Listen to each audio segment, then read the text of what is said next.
Olá, pessoal que acompanha aqui o canal Na Luz do Espiritismo.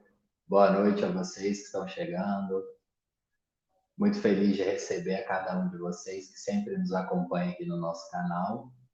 Hoje nós vamos fazer uma live especial sobre o livro Voltei, com a participação de Geraldo Lemos Neto, qual estamos muito felizes de receber.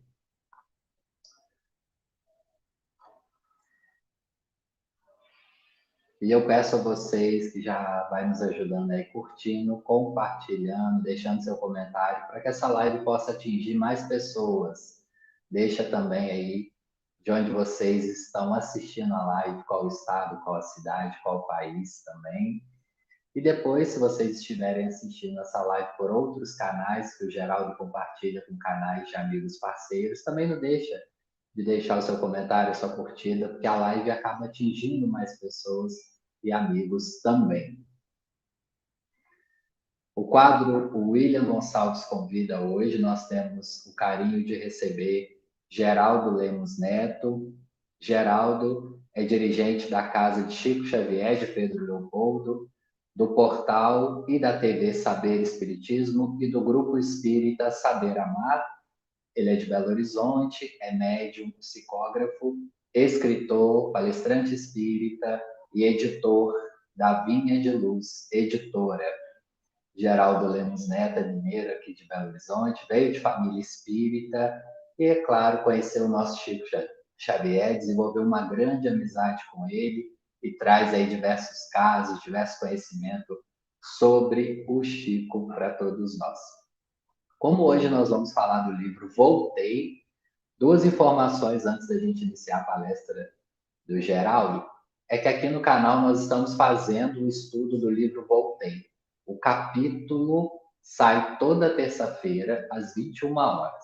Estamos estudando cada capítulo, um por semana. Nós convidamos a vocês que gostam do livro, que querem participar aqui com a gente. Nós já estamos terminando, mas os capítulos estão ficando gravados. E a gente convidou o Geraldo para ele comentar, fechar um pouco esse livro para a gente, trazer algumas curiosidades, como que é a importância, né? Qual a importância desse livro para o movimento espírita. É um livro que não é tão grande, mas é de um grande conteúdo espiritual para todos nós. O livro vai contar a história do irmão Jacob, que é, na verdade, Frederico Figner, que usa esse pseudônimo, que viveu dos anos de 1866 e desencarnou em 1947, e traz esse livro através das mãos abençoadas de Chico Xavier, contando a história, como que ele chegou no plano espiritual, os desafios, e o Geraldo vai contar um pouquinho aí para a gente sobre esse livro. A gente está muito feliz em receber mais uma vez Geraldo Lemos Neto. Mandar um abraço para o pessoal que já está aí ao vivo. Muito obrigado a vocês. Compartilhe aí nos grupos espírita, pessoal, para que a gente possa atingir mais pessoas. Vamos colocar o Geraldo aí na tela, para a gente cumprimentar ele antes da palestra.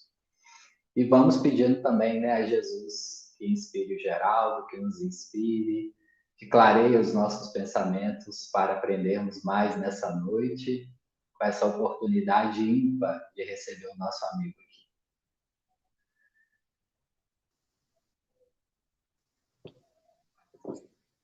Olá, William. Ei, Geraldo. Boa noite. Tudo bem? Tudo bem. Muito obrigado por ter aceito o nosso convite mais uma vez. Peço que Deus te abençoe.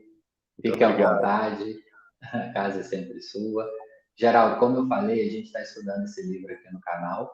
A gente já está quase terminando, nós estamos nos últimos capítulos, e eu quis convidar você para a gente conversar um pouquinho, né? Como que foi, se o Chico contou algumas coisas, né, sobre esse livro nos bastidores, e aí você fique à vontade, a casa é sua, para dividir um pouco do seu conhecimento conosco. Tá bem, William. Esse, de fato, é um dos principais livros de Chico Xavier, no meu entender. É um dos que eu mais gosto, por uma particularidade muito interessante. A própria personalidade de quem o escreveu.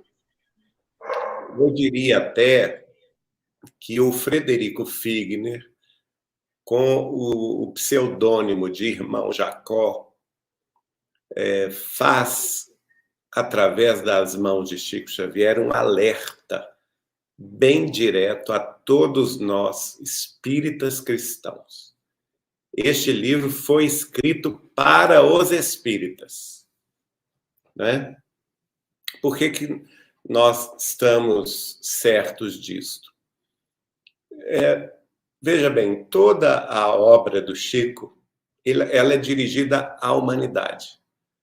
Então você tem Emmanuel escrevendo os romances épicos, que vão descrever tempos muito importantes da história da humanidade. Você tem Emmanuel escrevendo para todos os cristãos, naqueles ensaios evangélicos que começou com o Caminho, Verdade e Vida. Você tem também Emmanuel descortinando ensaios doutrinários para quem se aproxima do espiritismo cristão na questão do estudo. André Luiz, que não era espírita, aliás, ele nem era religioso, né? Ele era um médico famoso, Carlos Chagas, mas na Terra ele era sem fé, não tinha uma prevalência do sentimento religioso na sua vida. Ele próprio confessa isso, não é? Que ele apenas atendia aos templos religiosos e às comemorações por uma questão social, uma necessidade de convívio social, mas que nunca havia se dirigido aos templos da fé com sinceridade. E por isso ele passa tão apertado no mundo espiritual, logo depois que desencarna, no umbral, e é resgatado numa cidade chamada Nosso Lar, que é uma cidade que não é espírita, é uma cidade ecumênica, né? Se nós formos verificar, o templo de oração em Nosso Lar é um templo ecumênico. Ele abriga todas as denominações religiosas, todos os pendores da fé dos seus habitantes. Com o irmão Jacó, que é o Frederico Figner, a questão muda de figura. Por quê? Quem ele era a começo de conversa, né?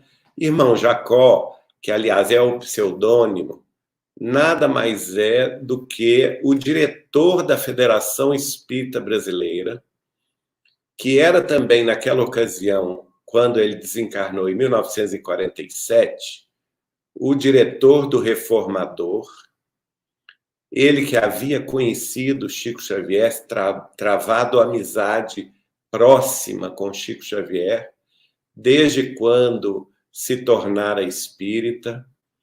Nós sabemos que ele não era brasileiro de nascimento, ele veio da Europa, emigrando, fugindo da Primeira Guerra Mundial, vai se instalar no Rio de Janeiro, passa por uma provação muito grande, que é a morte de uma das filhas, e tem um contato com o espiritismo. A primeira vez que ele tem um contato com o espiritismo é através da médium de materialização do estado do Pará, que chamava-se Ana Prado, e lá em Belém do Pará, ele vê, toca, conversa com a própria filha materializada, a filha desencarnada materializada diante dos seus próprios olhos. Ele, que tinha uma outra denominação religiosa, ele se converte então ao espiritismo, porque os fatos para ele foram vigorosos, não é? Ele atestou, ele próprio, a realidade da sobrevivência do espírito após a morte, tendo contato com uma médium excelente de materializações, que nós podemos dizer que foi uma precursora tanto do Peixotinho quanto do próprio Chico Xavier, que também desenvolveram reuniões de materialização dos espíritos, tal como ela. Então, o Frederico Figner, que naquela ocasião era apenas um grande empresário de sucesso no Rio de Janeiro, volta ao Rio de Janeiro convertido ao espiritismo. Eu digo empresário do sucesso porque ele travava amizade com grandes cientistas do mundo daquela época, não é? Inclusive Thomas Edison, nos Estados Unidos. Tanto é que a casa que ele funda, a casa de comércio que ele funda no Rio de Janeiro, chamava-se Casas Edison, em que ele vendia. O Brasil foi pioneiro de comercialização dos inventos de Thomas Edison, dos Estados Unidos. Então, houve um contato muito próximo dos Estados Unidos com o Brasil na época do Frederico Figner, porque ele importava para o Brasil todas as invenções de Thomas Edison. Então, vejam, no campo empresarial, no campo científico, ele era um homem de ponta, um homem avançado para a época. Ele também vai trazer o aparelho, famoso aparelho gramofone, né? Que vai gravar as vozes das pessoas em disco e reproduzi-las. E também vai ser o fundador da primeira casa gravadora de discos do país. E se torna multimilionário com isso. Né? Os grandes cantores e cantoras brasileiros do início do século XX até meados do século XX, todos utilizavam a gravadora de Frederico Figner para fazer os seus discos. Então, você imagina um homem de sucesso empresarial, um homem de ponta tecnológica, né? E, a par disso tudo, um homem que é escolhido pela espiritualidade para testemunhar a sobrevivência do espírito após a morte. E através da médium Ana Prado, do Belém do Pará, ele conversa com a própria filha e se convence da realidade da vida após a morte. Voltando para o Rio de Janeiro, ele quer conhecer mais. Conhecendo mais, ele vai esbarrar na Federação Espírita Brasileira. Mas como ele era um homem inquieto, ele não era aquele homem de chegar numa plateia e ficar ouvindo a pregação ou as palestras, ele quis logo se imiscuir ali na direção fazer alguma coisa pela própria Federação Espírita Brasileira. E acaba conseguindo, não é? Ele se interessa pelo movimento espírita, se integra à atividade que a Federação Espírita Brasileira estava desenvolvendo naquela época, e a partir daí ele trava contato através do Manuel Quintão, que era grande a essa altura, já era um grande amigo de Chico Xavier. Ele trava contato com o médium Chico Xavier e conhece o médium Chico Xavier, trava conhecimento de amizade com ele. Veja bem, olha que vida maravilhosa esse homem teve, né? Em todos os sentidos. No sentido de experiência, um homem que viveu os horrores da Primeira Guerra Mundial, né? No sentido de mudança de país, não é fácil, nós sabemos que você sair do seu país natal e cruzar o mundo, né? Ir para a América do Sul, mudando de idioma, mudando de circunstâncias, foi para ele uma grande renovação, mas ele inquieto, ele vai buscar ter sucesso na vida profissional, ele vai buscar a ciência de ponta, ele se trava amizade com cientistas de ponta, depois ele tem contato com o fenômeno espírita, se envolve no movimento espírita até a alma, se torna diretor da Federação Espírita Brasileira, amigo de Chico Xavier, dirigente de reunião mediúnica, de desobsessão, palestrante espírita.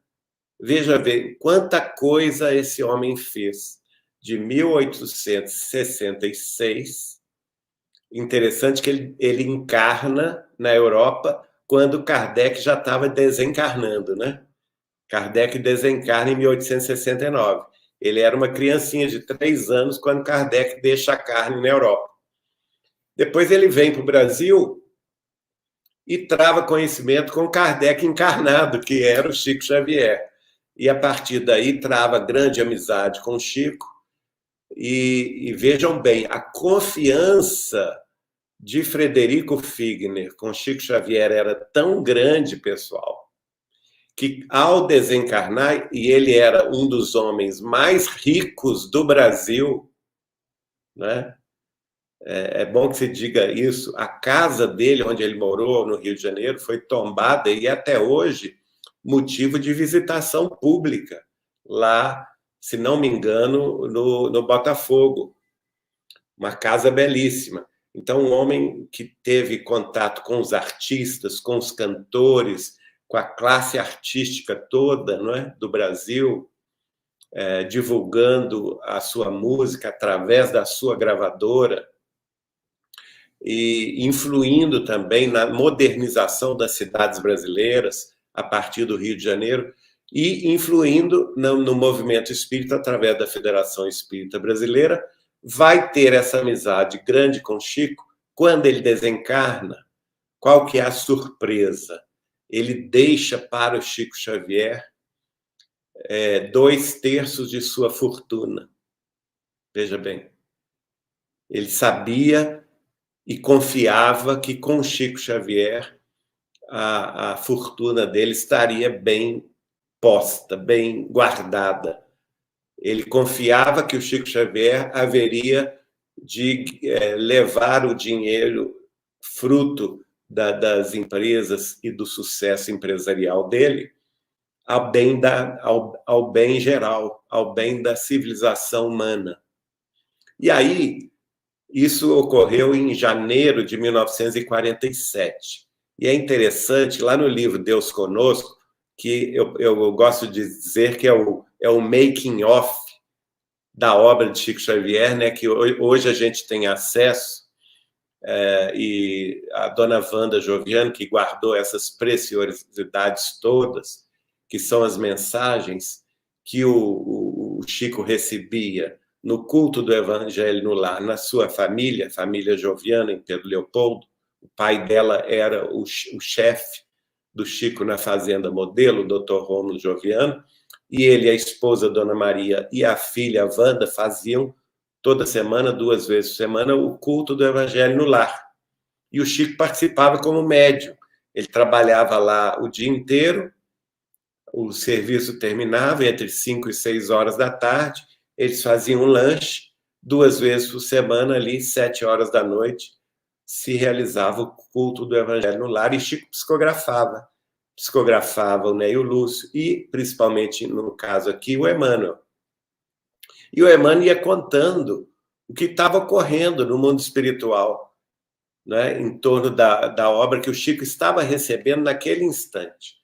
No dia 12 de janeiro, no dia 22 de janeiro de 47, Emmanuel dá notícia da desencarnação de Frederico Figner, não é? Exatamente, ele diz assim: meus amigos, que as forças divinas nos fortaleçam. Peço-vos coopereis durante uma semana, consagrando 2 a 5 minutos de oração pelo fortalecimento imediato do nosso irmão Figner em sua nova luta. Basta dediqueis este tempo a ele à noite, antes do sono físico. Desejando-vos muita saúde, paz, sou o vosso amigo e servo humilde de sempre. Então, em janeiro de 47, Emmanuel dá notícia que lá no Rio de Janeiro que Frederico Figner tinha desencarnado. O que a Federação Espírita Brasileira faz naquele exato dia? Ela publica uma página inteira do Reformador, e nós temos cópia lá na casa de Chico Xavier desse Reformador, uma grande besteira, uma grande, enorme besteira, porque ela escreve de página, numa página grande, em letras garrafais, o seguinte: no Reformador, que é a revista oficial da Federação Espírita Brasileira, desencarnou hoje no Rio de Janeiro o espírita mais perfeito do país. Veja que besteira que a federação fez, né? É por isso que ele teve que voltar para desmentir a federação. Não existe essa história de espírita mais perfeito. Nós não temos aqui na Terra condição de aquilatar a evolução espiritual de quem quer que seja. Não é? Ainda que essa pessoa seja tudo isso que eu já disse que ele foi. Ainda que essa pessoa fosse Frederico Figner, diretor da Federação Espírita Brasileira, amigo de Chico Xavier, palestrante espírita, diretor de reunião mediúnica, empresário de sucesso, amigo dos artistas e da classe científica. Quem somos nós para dizer que ele era o espírita mais perfeito do país? Não é? É uma grande bobagem. E, a partir daí, então, nós vamos saber pelo livro, ele tem que voltar para desmentir isto. E ele começa contando exatamente o quê? A noite da sua desencarnação. Como foi difícil desencarnar. Olha bem, nós estamos falando sobre um espírita.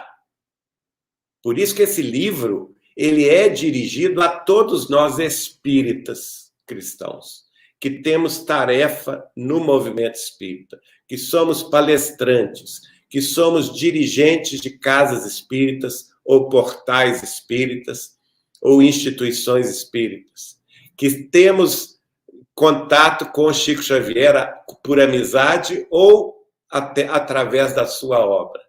Então, Frederico Figner representa cada um de nós, não é? O Frederico Figner é o retrato do espírita cristão reencarnado, cheio de pretensões, cheio de si.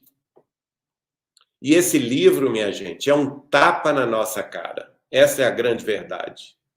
Frederico Figner, depois da morte, veio nos dizer que, apesar de tudo isso que ele fora na Terra, apesar de todo o conhecimento que ele tinha, apesar da sua certeza na imortalidade do espírito após a morte do corpo, que ele havia conversado com a própria filha materializada em Belém do Pará, né?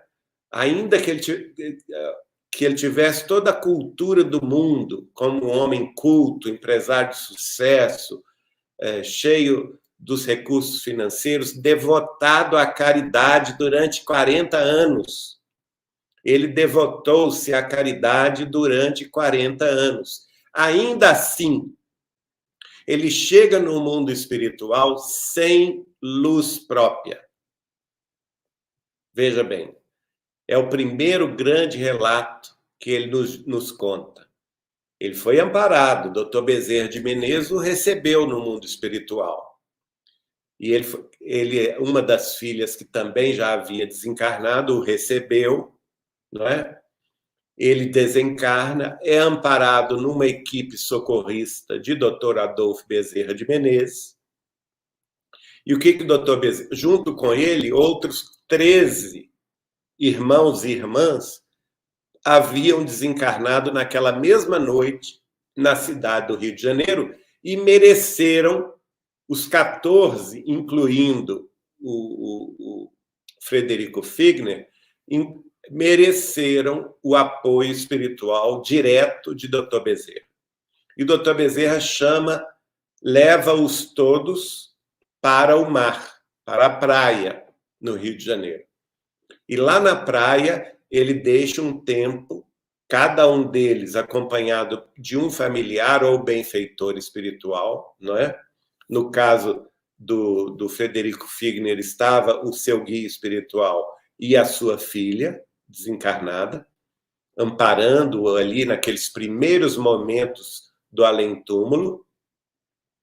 E eles estão na praia porque ele próprio conta, Dr. Bezerra estava orientando que eles absorvessem as energias curadoras e revitalizantes do mar. Que o mar tem essas energias que são benéficas para todos nós, seres humanos, encarnados e desencarnados. No caso deles, mais ainda, porque eles estavam desencarnados naquela mesma noite, não é? Então, faltava ainda a chegada de uma desencarnada, que era uma professorazinha primária, sem nome, sem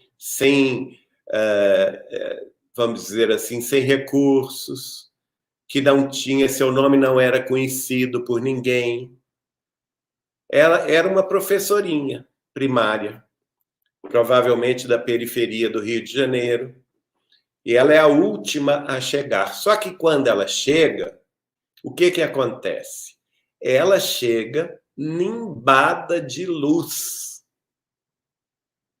Ela chega acompanhada de crianças desencarnadas, também cheias de luz, e ela, aquela pessoa, naquela época, imagina naquela época, né? A mulher sofria muito preconceito em 1947. Hoje já não é o caso, mas ela é mulher, aparentemente de pouca cultura, embora fosse professora primária, não é?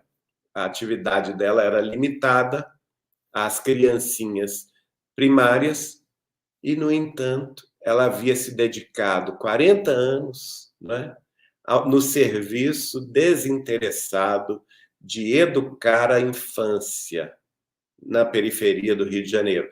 E ela chega cheia de luz. Ainda se ouve ao longe a música saudando aquela vitoriosa. E o que acontece com o Frederico Figner? Ele fica enciumado. Ele tem inveja dela, porque ele olha para si e ele pensa: meu Deus, mas eu fui tanta coisa no mundo, eu passei por tanto sofrimento no mundo, eu fiz tanto e eu não tenho luz. E olha essa senhora chegando com luz. Ele inveja. Aí a filha o adverte duramente: papai, reconsidere a sua posição, não é? O senhor é um homem que tem conhecimentos, respeite os patrimônios alheios. Nossa irmã fez por merecer a luz da qual ela se nimba. E aí ele se reajusta. E começa o seu roteiro, é levado junto com todos para a cidade espiritual, que nós podemos dizer que não é nosso lar, é uma colônia espiritual espírita, porque ela está dedicada a... Isso está nas entrelinhas do livro, e o próprio Chico Xavier dizia isso para nós, né? Você veja que diversas pessoas do movimento espírita, pioneiros do espiritismo no Brasil, já estavam lá, morando lá, quando Frederico Figner chega. Por exemplo, Guilhom Ribeiro e outros mais, não é? Ele próprio conversa com alguns, vamos dizer assim, pioneiros do espiritismo, desencarnados, que estavam vivendo nessa cidade espiritual espírita.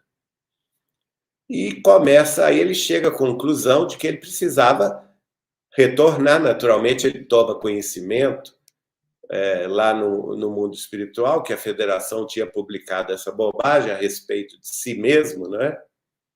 E ele tem que voltar à Terra para desmentir isso. Começa a escrever através do Chico. E o interessante é que logo no mês de fevereiro de 48, quer dizer, um ano depois, Emmanuel, que era o coordenador das psicografias de Chico Xavier, apresenta o livro que o Frederico Figner havia escrito. Exatamente no dia 11 de fevereiro de 48, quer dizer, um ano e um mês. Aliás, menos de que um ano e um mês, né?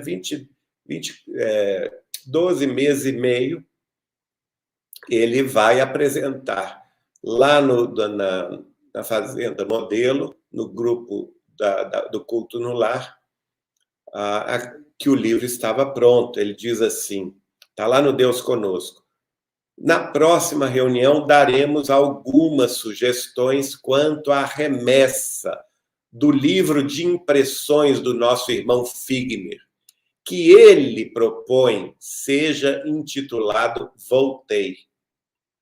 Cremos interessante fazer chegar o trabalho às mãos das filhas, por intermédio do presidente da Federação Espírita Brasileira, antes de assentarmos o plano definitivo da publicação, se com o nome do nosso amigo ou se com o nome de Filho de Deus, que ele também é, quanto nós. Esperemos mais uma semana. Então, veja bem, o próprio Emmanuel estava apresentando o livro do Frederico Figner, Voltei, ao Dr. Rômulo, que era a pessoa que o Chico confiava para entrar em contato com o Manuel Quintão, que era diretor da Federação Espírita Brasileira, para a publicação de todos os livros. Foi assim com os livros de Emmanuel, os livros de André Luiz, que o Chico psicografava ali embaixo, no primeiro andar da sede da Fazenda Modelo. E, durante a noite, ele tinha paz de psicografar, justamente porque ele não estava na casa dele, não tinha a influência da família, não estava no Centro Espírita Luiz Gonzaga, que o povo o procurava com acúmulo de serviços e petitórios, não é? Lá na Fazenda Modelo ele ficava isolado, psicografando durante a noite. Então, por isso mesmo, quando ele terminava um livro, ele entregava ao casal Dr. Rômulo e Dona Maria Joviano, para eles serem os primeiros a lerem os livros. Depois, ele pedia que o Dr. Rômulo enviasse os originais ao Manuel Quintão, do Rio de Janeiro, para a publicação. Mas note bem, nos bastidores, está claro que Emmanuel, com muita ética, antes de mandar a Federação publicar, pede que um exemplar, que uma cópia do livro seja entregue às filhas do Frederico Figner, para elas sacramentarem o livro, darem a sua bênção. Olha o que é ética mediúnica, né? O Emmanuel submete às filhas do Frederico Figner a publicação do livro. E ele próprio conclui: se o Frederico Figner quer assinar o livro com o nome dele, Frederico Figner, para dar o seu testemunho, mas se as filhas não desejarem que ele seja assim abertamente identificado, ele assumirá um nome de filho de Deus que ele é, tanto quanto nós outros, né? E isso, gente, foi em fevereiro de 48, um ano e meio mês depois da morte de Frederico Figner. Na semana seguinte, ele estava achando que na semana seguinte ela já daria uma resposta positiva. Ele estava esperando para uma semana a resposta positiva. Aí, na semana seguinte, no dia 18 de fevereiro, ele vai escrever, novamente pedindo urgência: ficaríamos satisfeitos se puderdes remeter ao Rio o trabalho do nosso irmão Fred Figner. Cremos aconselhável a seguinte medida preliminar: confiareis a primeira via ao irmão Vantuil de Freitas era o presidente da Federação Espírita Brasileira, que se incumbirá de levá-lo ao conhecimento das filhas do prezado companheiro Figner, presentemente conosco. Quer dizer, o espírito de Frederico Figner estava lá com ele, tentando obter da parte delas o necessário consentimento das filhas para que o nome paterno figure na apresentação do trabalho. Então está claro que Frederico Figner queria se identificar. Em seguida, Emmanuel diz: caso concordem, o Voltei, Frederico Figner já tinha escolhido o nome, Voltei, poderá correr os caminhos normais. Todavia, na hipótese negativa, o nosso irmão Figner adotará um nome universal para a nova luta em que se acha interessado. Enviareis assim a segunda via ao nosso caro amigo Quintão, que é o Manuel Quintão, também diretor da Federação e amigo de Chico Xavier, explicando a ele a contingência em que nos achamos perante a incerteza de uma aprovação ou de um veto familiar. Consideramos, por isso, mais acertado que as filhas do nosso companheiro leiam o trabalho paterno na cópia de número 1, ou seja, aquela que havia sido remetida para o presidente da Federação, Vantuil de Freitas. E ele ainda muda a data do prefácio, que originalmente ele havia assinado no dia 19 de janeiro de 48, para 19 de fevereiro de 48, porque ele considera que o livro Luz Acima, que o Chico tinha recebido, e ele tinha assinado o prefácio em 14 de dezembro de 47, não convinha, assim, que eles publicassem livros com uma diferença tão reduzida de um mês apenas, não é? Porque ele não queria passar a ideia de massa, de massificação do ensinamento espiritual, e que nós deveríamos evitar essa massificação. E aí ele se despede com alegria. Então, veja bem, tudo estava correndo bem, mas o Emmanuel já previa ali que haveria dificuldade junto à família, né? E, de fato, em março, surge nova notícia, o Emmanuel se manifesta outra vez, através do Chico, é o capítulo 248 do livro Deus Conosco, recebido no dia 10 de março de 48, portanto, um mês depois da mensagem anterior. E ele diz: por referir-nos ao assunto, esperamos que um novo livro em perspectiva surja oportunamente, que é o livro Voltei. Por referir-nos ao assunto, temos um pequeno lembrete. As filhas do nosso amigo e irmão Figner, perplexas, hesitam ante a leitura das páginas paternais. Ou seja, elas não ficaram satisfeitas com a realidade da vida espiritual. Elas estavam esperando que o pai dela chegasse no mundo espiritual com pompas e circunstâncias, com louros de vitória. Então, elas se decepcionam com a psicografia do Chico Xavier. E veja se isso não é um alerta para todos nós espíritas cristãos, principalmente nós que militamos no movimento espírita. Não é? A gente achar que vai ser recebido com louros, com pompas e circunstâncias. Geraldo, e essa psicografia do Deus Conosco, ela quebra uma questão do movimento espírita que fala que o irmão Jacob assinou o irmão Jacob por causa de Humberto de Campos, que deu problema com o nome dele. E aí você está provando para a gente que não é nada disso, né? Não é nada disso. É porque a família do Frederico Figner e a própria federação, por que não dizer, não estavam satisfeitos com o livro. Não é? Não estavam satisfeitos com a realidade do mundo espiritual perante um trabalhador do movimento espírita que era tão respeitado, que era tão conhecido, não é? E aqui Emmanuel é claro que as filhas ficaram perplexas, hesitando ante a leitura das páginas paternais.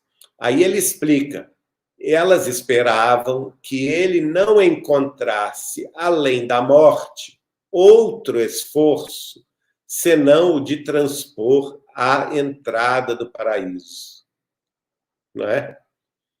É muito que todos nós esperamos. Eu vou para nosso lar, eu vou para o mundo, não é? Vou visitar os mundos na imensidão do universo, porque eu sou uma pessoa que conhece muito do espiritismo. Não adianta nada, gente. Esse livro é um tapa na nossa cara. Não adianta conhecer o espiritismo de A a Z. Não adianta nós participarmos das tarefas espíritas como médiums, como palestrantes, como dirigentes, presidentes de casas espíritas. Não adianta nós participarmos de reuniões de desobsessão, conversando com os espíritos. Não adianta nós participarmos de tarefas de caridade. Se cada um de nós não tiver amor dentro de si, se não tiver amor, se não tiver se devotado com amor à causa espírita cristã, aos sobrecarregados, aos aflitos, se nós não tivermos consolado as aflições, se nós não tivermos enxugado lágrimas daqueles que estão chorando, daqueles que estão sofrendo, dando a eles o melhor ao nosso alcance, no sentido de esclarecimento e caridade e consolação, todo esse movimento que a gente faz é baldo de luz. Pode beneficiar os outros, mas não beneficia-nos. Porque muitas vezes nós fazemos tarefas automaticamente, no modo autômato, né? E isso não nos beneficia, não nos traz luz. Nós temos que sentir antes de pensar. Aliás, o livro Pensamento e Vida, nós até estamos estudando nas reuniões públicas de terças-feiras, no Grupo Espírita Saber Amar de Belo Horizonte, toda terça-feira às 20h30, exatamente essa questão. O Emmanuel lá, logo de cara, mostra que a emotividade é que gera o pensamento, é que provoca o reflexo da potência mento-eletromagnética que é o nosso pensamento. Então, nós temos que, então, nos concentrar nessa emotividade, no sentimento superior. Não adianta a gente querer pegar a doutrina que a gente tem na cabeça e forçar o nosso sentimento, porque o contrário é que ocorre. É o nosso sentimento que nos ilumina, inclusive o entendimento, o conhecimento espírita cristão, o conhecimento do Evangelho. É o nosso sentimento. E no caso de Frederico Figner, foi justamente o que faltou a ele: sentimento, emotividade, cristandade. Espiritismo, Chico Xavier falava conosco. Espiritismo é Jesus de novo para o coração do povo. Tudo que estiver fora disso, Geraldinho, é conversa fiada. Então, nós temos que nos perguntar: nós estamos na conversa fiada ou nós estamos no Espiritismo com Jesus? Essa é a grande questão desse livro. Não estou desmerecendo, pelo amor de Deus, gente, me entendam. Não estou desmerecendo a figura extraordinária de Frederico Figner. O próprio Emmanuel vai dizer isso, não é? Mas ele, Emmanuel, ele fica chocado porque as filhas dele ficaram perplexas. Vejam só o que ele continua dizendo. Elas lembram que o nosso devotado irmão serviu à caridade cristã por mais de 40 anos sucessivos, como se esse tempo não passasse ante a eternidade, de expressão comparável a alguns minutos. Olha só, então, nem a caridade que a gente faça autômata, né, aquela obrigação que a gente tem de fazer o bem, uma tarefa de caridade, uma tarefa fraternal, uma campanha do quilo, um sopão, uma distribuição de pães, de cestas básicas, de cobertores, de remédio. Ora, ele fez isso por 40 anos. Mas Emmanuel está nos lembrando, o que é 40 anos diante da eternidade? Se não um segundo da nossa existência imortal. Também não basta a questão de frequentar as nossas tarefas de forma autômata. Emmanuel continua escrevendo através do Chico. O choque, porém, não será pequeno e nem inexpressivo para grande parte dos leitores. Assim, rogamos, seja sugerido ao presidente da Federação Espírita Brasileira um pós-fácil, à guisa de nota explicativa, sobre o amplo serviço que nos compete a todos no esforço de espiritualização e iluminação de existência a existência. Veja bem, o próprio Emmanuel está considerando que se as filhas dele tiveram essa perplexidade ao verificar nas páginas do pai que ele não tinha luz no mundo espiritual, que essa perplexidade seria também de grande parte do movimento espírita. E ele sugere, então, que o diretor-presidente da Federação Espírita Brasileira escrevesse um pós-fácil no livro Voltei, para esclarecer aos leitores que a nossa obrigação, acima de tudo, de todos nós, que a nossa obrigação é o esforço de espiritualização e iluminação, espiritualização do nosso sentimento, iluminação da nossa razão, de existência a existência. Ou seja, uma vida só não basta, minha gente. Nós estamos a braços com uma doutrina que é a doutrina consoladora do Cristo, que, segundo o próprio Cristo, haverá de ficar conosco até o fim dos séculos. Está lá o apóstolo João, fala isso. Eu vos enviarei o Consolador, outro Consolador, que ficará convosco até o fim dos tempos, até o fim dos séculos. Então, Emmanuel está mostrando aí, gente, que uma vida não basta para a nossa iluminação, para a nossa sublimação, que nós teremos múltiplas encarnações ainda para realizar essa tarefa de autoiluminação e de espiritualização, se nós realmente estivermos interessados em espiritualização. Eis a questão, nós estamos interessados ou não? Porque não será numa vida que a gente vai fazer esse salto quântico de voo aos planos superiores da vida espiritual, não. Se alguém tem isso em mente, pode pôr as barbas de molho, como dizem aqui em Minas Gerais. Né? Ou então pode tirar o cavalinho da chuva, porque isso não vai acontecer, como não aconteceu com Frederico Figner. E ele ainda diz o seguinte, o Emmanuel: semelhante serviço, entretanto, deverá ser prestado por um dos companheiros encarnados, que por isso que ele pede ao presidente da federação para escrever, porque se nós o fizéssemos. E aqui é bonito, porque aqui ele está mostrando que ele respeita o Frederico Figner.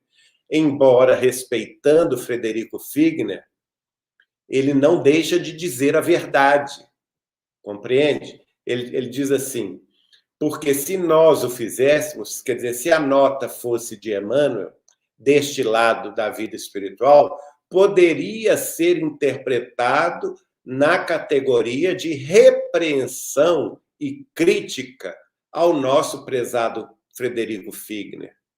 Pensando desta maneira, abstive-me do prefácio, mas noto que o nosso devotado irmão e amigo não deve sair assim tão sozinho perante a opinião geral.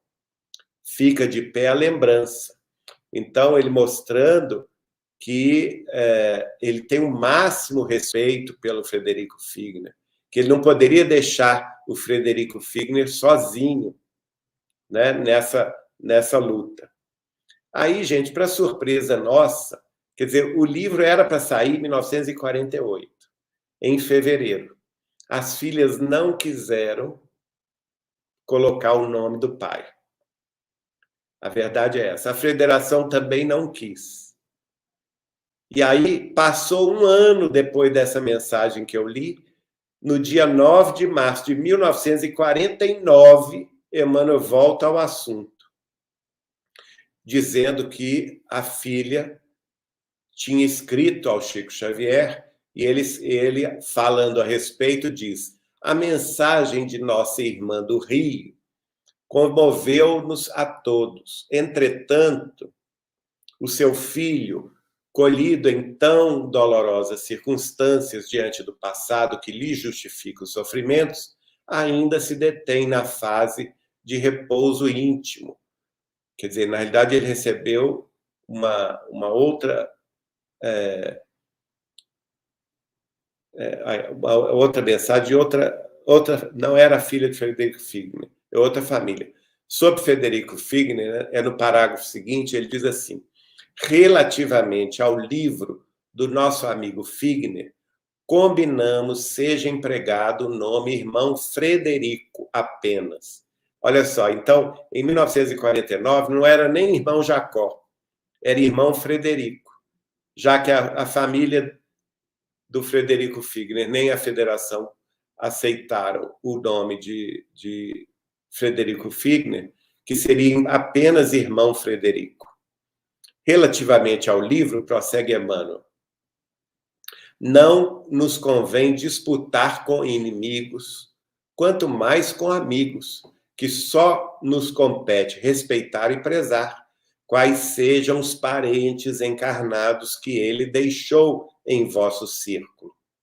Sugerimos não seja o original restituído às nossas mãos, e sim pedimos para que o nosso companheiro presente, tão logo possa, faça uma releitura do Voltaire, assinalando todas as páginas em que o nome Figner seja grafado, permutando-o por Frederico.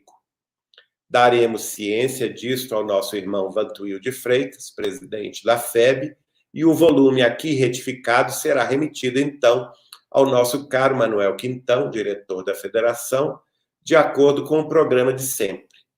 Acreditamos que assim solucionaremos o assunto.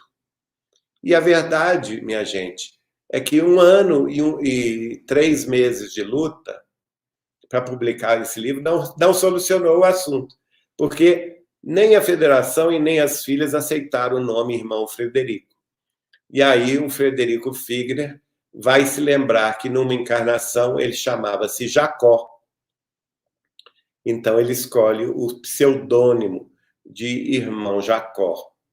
E assim lança este livro, que é absolutamente necessário para todos nós, espíritas cristãos. Este livro foi escrito para nós, para nos abrir os olhos.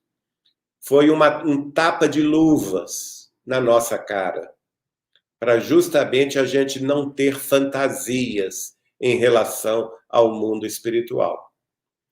Aliás, certa vez, recebendo o fundador da Casa do Caminho da cidade de Lisboa, o Chico, recebendo-o em Uberaba, falou com ele: meu irmão, os espíritas estão muito enganados sobre a vida espiritual.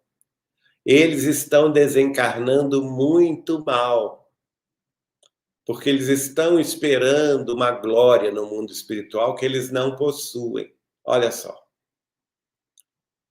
E esse alerta foi dado também por Kardec na Revista Espírita, quando ele é levado numa região de sofrimento no mundo espiritual, vendo pessoas sofrendo, e ele pergunta se aquelas pessoas eram criminosas, e os espíritos falam com Kardec: não, elas não são criminosas, elas são os espíritas desencarnados, que não fizeram o trabalho de auto-reformulação, o trabalho de reforma íntima. E no mundo espiritual se lamenta o tempo perdido, não é? Então vejam, minha gente, esse livro é uma joia rara para a nossa meditação, para o nosso estudo. Eu quero ainda dizer o seguinte: eu não completei o caso porque o Frederico Figner deixa ao Chico, então, parte da fortuna. E o Chico recusava receber. O cartório vinha e mandava um representante, a Pedro Leopoldo, para o Chico assinar o papel, porque ele precisava, na qualidade de herdeiro, assinar a recepção do dinheiro e dos recursos. E ele se recusava a receber. E mandava que o dinheiro fosse repartido entre as filhas de Frederico Figner. E aí ficou nesse vai e vem muitos meses, né? As filhas também não aceitavam receber o dinheiro que o pai delas tinha destinado a Chico Xavier. Então Chico pensou, meditou, ele não poderia receber qualquer recurso financeiro por conta da amizade que tinha com Figner, muito menos por conta da sua mediunidade, não é? Ele tinha recebido o livro do próprio Figner, que estava em vias de publicação. Então ele chegou numa solução que foi gloriosa. Ele, então, recebeu a herança do Frederico Figner, mas, incontinente, na mesma hora, doou todo o recurso recebido para a Federação Espírita Brasileira. Ainda apondo na sua doação uma cláusula dizendo que todos aqueles recursos deveriam ser recebidos pela Federação Espírita Brasileira para a construção do seu parque gráfico. Então, minha gente, a Federação Espírita Brasileira, que teve o seu parque gráfico no Rio de Janeiro, desde a década de 40 até a década de 2010, deve a Chico Xavier e a Frederico Figner, esses dois benfeitores da humanidade,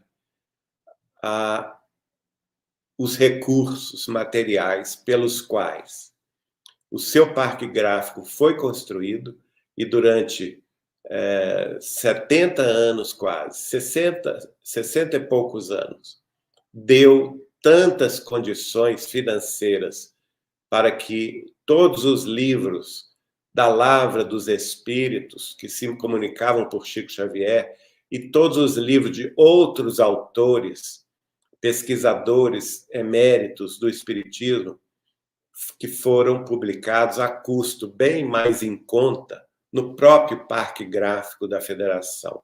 Então, a Federação deve a Chico Xavier esta homenagem, deve esta gratidão. E nós apenas estamos lembrando este fato, que é um fato histórico, que precisa ser lembrado de quando a quando, não é? Então, de modo que eu vejo neste livro uma bênção para todos nós que estamos às voltas com a tarefa espírita cristã. Para terminar, William, eu gostaria apenas de lembrar que existe nesse livro um trecho importantíssimo no capítulo de número 17. É claro que nós não vamos aqui falar sobre ele, porque nosso tempo já acabou, mas todos vocês que têm acesso ao livro, por favor, estudem lá no capítulo 17 a cartilha que o Frederico Figner encontra no mundo espiritual, lá numa biblioteca do mundo, lá da colônia espiritual onde ele se abrigava, que foi, se não me engano, foi dado a ele pelo espírito de Guilhão Ribeiro, não é? Que mostrando nessa biblioteca, deu a ele um pequeno opúsculo. Ainda falou com ele, isso aqui é uma cartilha preparatória para a reencarnação. E todos nós que já reencarnamos, que estamos aqui na carne, né, temos a obrigação de saber o que nós nos comprometemos a fazer, porque o livro revela que para reencarnar nós temos que passar por um curso, por um treinamento no mundo espiritual, cuja base é essa cartilha que é apresentada no capítulo 17 do livro Voltei. E justamente por isso, nós temos que abrir o peito e a voz, também como espíritas cristãos, para defender o direito à vida, o direito dos fetos humanos, não é? Que são, infelizmente, até hoje, violentamente assassinados nos ventres maternos, pela questão do aborto provocado, que é uma tragédia espiritual de alcance inimaginável, tanto para o espírito reencarnante, quanto para a mãe, para o pai, para os avós, para os familiares, que, sem juízo e sem espiritualidade, optam pela matança dos seus futuros rebentos. Então, vamos ter esta voz cada vez mais clara pelo direito à vida que todo feto humano tem e contra o aborto, que, desde a codificação de Allan Kardec, é, sim, considerado um crime. E, mais ainda, explicado nas páginas mediúnicas de Chico Xavier, tanto por Emmanuel, quanto por Humberto de Campos, quanto pelo espírito de André Luiz. Infelizmente, alguns setores do movimento espírita têm relativizado este crime, e nós não podemos aceitar isso em hipótese nenhuma, não é? Porque a doutrina dos espíritos pertence aos espíritos, em nome de Jesus. Ela não é nossa, e nós não podemos imiscuir pensamentos nossos, pessoais, ou opiniões particulares em termos de ideologia social nos postulados espíritas cristãos, que estão acima de qualquer coisa e que estão na terra, em nome de nosso Senhor Jesus Cristo.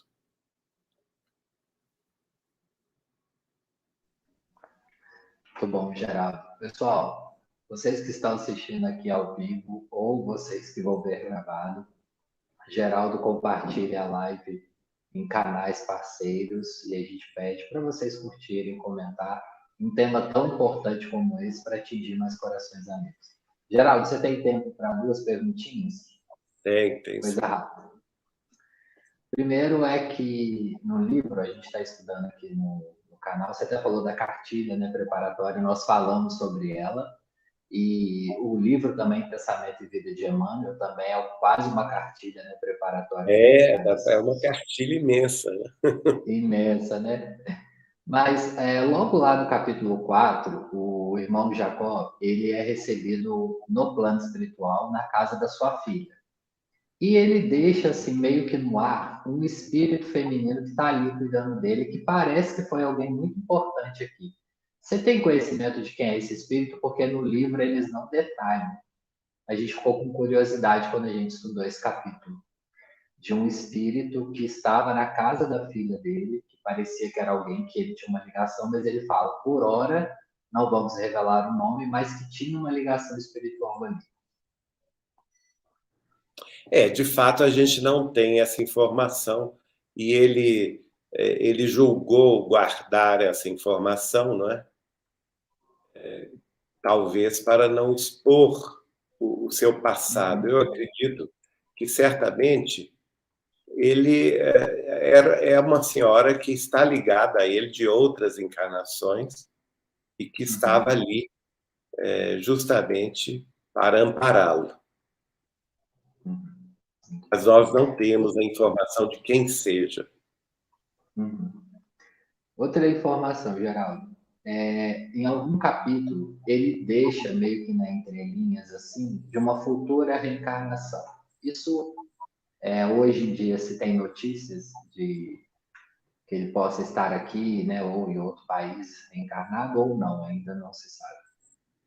Olha, eu acredito que ele tenha voltado, sim, porque a maioria desses trabalhadores que estavam com Chico Xavier no século XX já ou voltaram ou já estão em vias de retorno. Nós queremos lembrar que o Chico nos dizia, no final do século XX, início do século XXI, que haveria uma transposição, não é? Ele, Chico, estava se preparando para desencarnar. Os amigos que com ele conviveram e que já haviam desencarnado, por exemplo, ele foi amigo de Maria Dolores, ainda na carne, esse espírito da poetisa baiana, ele foi amigo íntimo. Ele foi amigo também de Adelaide Augusta Câmara, que assinava os seus livros com o pseudônimo de Aura Celeste, que depois desencarnou na década de 40. Ele foi amigo de Inácio Bittencourt, que também desencarnou na década de 40. Vários presidentes da União Espírita Mineira que desencarnaram entre a década de 30, 40, 50, 60. Todos eles, eu convivi, por exemplo, com a Dona Neném, com Martins Peralva, que desencarnaram proximamente ao Chico, né? Dona Neném 1 ano depois e Peralva 6 anos depois. E o Chico dizia o seguinte, ao passo que esse pessoal que está indo para o mundo espiritual, entre finais do século XX e início do século XXI, as pessoas, os espíritos que escreviam por meu intermédio, estão fazendo o caminho inverso. E eles serão liderados por Emmanuel. Emmanuel, como nós sabemos, reencarnou. A última tarefa dele, Chico Xavier revela, a dona Susana Maia Mozinho, a dona Maria D. Cassanho Mozinho e a dona Wanda de Amorim e Joviano, em 1996, em outubro, Emmanuel realizou a última tarefa dele, com a psicografia e com, vamos dizer assim, o controle espiritual da tarefa mediúnica de psicografia do Chico. A partir daí, ele revelou, ele vai ascender ao mundo espiritual superior para, por 2 ou 3 anos, se preparar ele próprio para reencarnar. E como, de fato, reencarnou em princípios do século XXI. Mas, para mim, o Chico vai dizer, Emmanuel está liderando toda essa pleiade de espíritos, entre eles, Dr. Bezerra de Menezes, André Luiz, Humberto de Campos. Chico vai me dizer que Humberto de Campos reencarnou no ano de 1970, no Rio de Janeiro. Não é? Por isso que o último livro dele é de 1968. Isso ele vai me revelar porque em 1988, 20 anos depois do último livro de Humberto de Campos, o Chico lançou 2 livros de Humberto de Campos. E eu fiquei muito satisfeito e fui perguntar para ele, oh, mas que bom, Chico, então Humberto de Campos voltou a escrever, não é? Irmão X, que ele usava o pseudônimo Irmão X, e o Chico falou comigo, não, leia de novo o prefácio de Emmanuel, se não me engano é Anotações da Vida, um desses livros, são 2 livros. Leia de novo, depois nós conversamos. Porque o Chico era assim, ele não dava nada pronto. Ele mandava a gente estudar, mandava a gente ler, depois a gente ia conversar. E aí, depois que eu li, meditei, o Emmanuel vai relatar uma reunião espiritual entre espíritas encarnados e os espíritos desencarnados na cidade do Rio de Janeiro, na qual está presente o espírito de Humberto de Campos. E ele, então, ele abre pergaminhos antigos. Então, o Chico me explica, os pergaminhos antigos é porque as mensagens são antigas. São as mensagens que o Vivaldo, que era meu cunhado, né, e fazia a diagramação dos livros do Chico, ele garimpou no interior de Minas Gerais da década de 40, de 50, e publicou em livros. Então, aí, por final da conversa, o Chico vai me dizer, o Humberto de Campos hoje já tem 18 anos de idade, naquela ocasião, 1988. Então, assim como todos eles, eu acredito que, como no capítulo 20 está prevista essa volta, não é, do Frederico Figner à carne, eu acredito que é provável, de fato, que ele já tenha voltado depois de tanto tempo, não é? 1947. Nós já estamos em 2022. Quer dizer que são 75 anos. Eu acredito que ele já deve ter voltado e já deve estar trabalhando novamente em prol da sua própria iluminação e da sublimação dos seus sentimentos.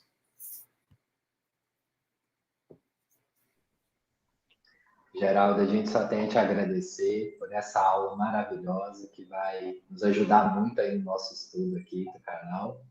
Imagina. Dar um tempo. Considerações finais aí para a gente, por favor. Olha, eu acho que vocês fazem muito bem de estudarem os livros da Lavra Mediúnica do Chico.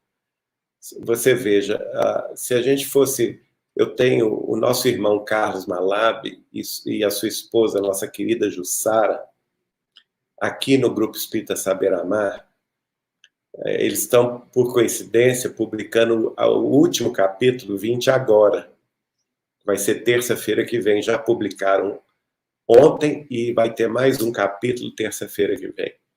Eles estudaram esse livro por 3 anos. 3 anos, toda semana, um pouco desse livro. Se a gente for juntar esse PPS de página a página do livro que o Carlos Malab fez, daria mais de 470 slides, veja bem, que foram estudados semana a semana no Grupo Espírita Saber Amar, com transmissão ao vivo pela internet. E esses 470 slides, em 3 anos, com considerações de todos, é apenas um livro de Chico Xavier. E nós temos 540 quase livros de Chico Xavier. 539, para ser mais exatos. Então, minha gente, vamos estudar a obra de Chico Xavier, que é tesouro dos mais valiosos para a nossa vida imortal. Nós que somos espíritos imortais. Não precisa correr. Nós temos a imortalidade a nosso favor. Não é? Nós não temos pressa, mas temos urgência. Não temos pressa para estudar, mas temos urgência para nos melhorar. E nada melhor para nos melhorar do que o remédio do Evangelho de Jesus, da Boa Nova do Cristo, tão bem esmiuçada, tão bem explicada, tão bem trabalhada pelo apóstolo da renovação humana que foi Allan Kardec e Chico Xavier. O mesmo espírito em duas oportunidades seguidas de trabalhos esclarecedores e consoladores. Que nós nos debrucemos sobre essa obra, fazendo em nossas casas e instituições espíritas ou em nossos canais grupos de estudo dessas obras, como aí o canal do nosso caro William, né, Na Luz do Espiritismo, tem feito.